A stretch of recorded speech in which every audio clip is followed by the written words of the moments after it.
नमस्कार मंडळी, यंदाची दिवाळी जवळ आलेली आहे। 17 तारखेपासून सुरुवात होणार आहे दिवाळीला आणि दिवाळीचा पहिला दिवा लागणार आहे वसुबारस दिवशी आणि वसुबारस आहे पहिला दिवस म्हणजे 17 ऑक्टोबर 2025। वसुबारस दिवशी आपण काय करतो? वसुबारस म्हणजे वसु आणि बारस या दोन शब्दांनी मिळून बनलेला हा सण आहे। वसु म्हणजे गाय आणि बारस म्हणजे त्याचं बाळ। तर वसुबारस म्हणजे गाई आणि वासराची मनोभावे पूजा केली जाते। सर्वजण आपापल्या घरामध्ये गाईची वासराची छोटीशी मूर्ती आणून तिची पूजा वगैरे करतात, फुलं वगैरे घालतात, गोडाचं नैवेद्य दाखवतात। हे सगळं परंपरेनुसार सगळं मला मान्य आहे, सगळं हे बरोबर आहे मैत्रिणींनो। परंतु एक गोष्ट मला खूप खटकते, ती म्हणजे वसुबारसच्या दिवशी आपण फक्त मूर्त्यांची पूजा करतो का? तर असं होता कामा नये। साक्षात ज्या गोदेवता गोमाता ज्या आपल्या दारात फिरत असतात, आपल्या रस्त्यावर फिरत असतात, त्यांचं काय? त्यांना आपण थोडासा गोडाधोडाचा घास तरी देतो का या दिवशी? तर नाही, आपण साधं दारात आलेलं सुद्धा आपल्याला खपत नाही आणि आपण त्यांना हकलून लावतो। तर असं का? वसुबारस म्हणजे साक्षात गोमातेचा दिवस आहे, तो गोमातेची पूजा करण्याचा दिवस आहे।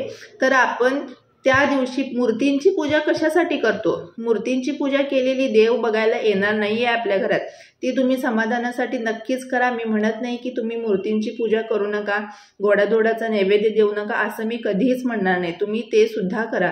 परंतु आपल्या दारात आलेल्या गाईला वासराला तुम्ही हाकलून का लावता?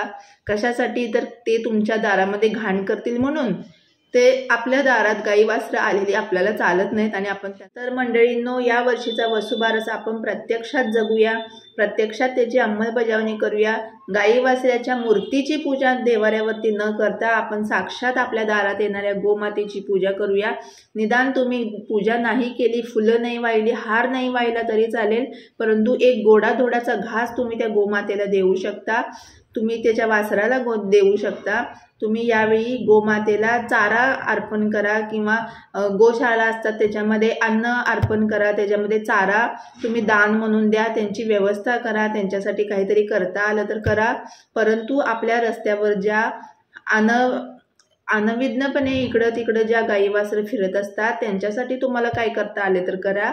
तर देवारातल्या गोमातेची पूजा गोमातेपर्यंत पोहोचणार नाही, तर प्रत्यक्षात गोमातेची पूजा करून आपण ते फळ पदरात पाडून घेऊया। तुम्हाला ही कळकळीची विनंती आहे, या वर्षीचं वसुबारस आपण वेगळ्या पद्धतीने साजरी करूया। साक्षात गोमातेला आणि त्याच्या वासराची पूजा करूया, त्यांना मान देऊया, त्यांची व्यवस्थित व्यवस्था लावूया, त्यांना गोडाधोडाचा नैवेद्य देऊया।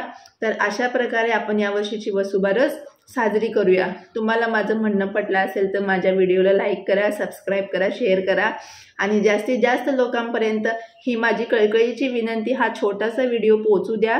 त्यामुळे आपल्या गोमातेला तिचा मान मिळेल, तिची चांगली पूजा केली जाईल आणि वसुबारस खऱ्या अर्थाने या वर्षी साजरा केला जाईल। चला तर मग हा व्हिडिओ मी इथंच संपवते।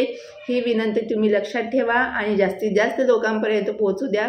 चला तर मग भेटूया अशाच छोट्याशा व्हिडिओमध्ये। चला बाय, श्री स्वामी समर्थ।